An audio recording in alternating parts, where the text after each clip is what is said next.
Exit test. Listening. Listen to a presentation by Robert Innes, CEO of Talbot Engineering. He's speaking to workers at the opening of a newly refurbished factory in Leeds, UK. Choose the best answer, A, B, or C, to the questions below. I'd like to welcome you today to the newly refurbished Daisy Hill factory, which you're going to get up and running over the next 10 days. At Talbot, it's not so much what we do as how we do it. There's a culture of excellence in this company. The firm is no longer owned by the Talbot family, but for half of the 19th and most of the 20th century it was. The Talbots didn't believe in standing still. And in a highly competitive market, there's no room for complacency. We've always actively looked for ways of improving. I've always asked, is our organisation running as smoothly as it should? Could we do more to improve the dialogue we have with our customers? Could we improve services?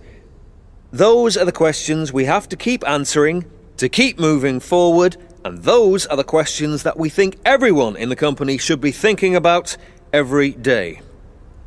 Often, the best ideas for how to improve efficiency have come from the men and women on the factory floor because you're the ones who really know what's going on.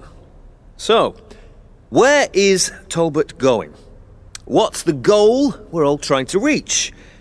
We have three main targets that we're always trying to hit. One is to develop and maintain long-standing relationships with our customers. We have to work closely with them, or we can't develop products for them. The best work often comes from two companies sharing ideas and expertise, rather than a client just coming to us with an order to make something. In fact, that's one way we differentiate ourselves in the market. The way we involve customers in our R&D. This means you can expect frequent visits from clients so they can see what we're doing and how we're doing it. Another target we never lose sight of is the need to manage production costs, keeping in mind that people are a huge part of that. As our equipment gets older and becomes less efficient, we at times need to move production from one factory to another. The key to managing the human side of this is not to show up one day and say, "Sorry, we're closing your assembly line next week, you have to leave." We're often looking ahead 10 years to equipment replacement, and this sort of planning helps us manage the human resources angle of closures. The third target we have is to become more multinational.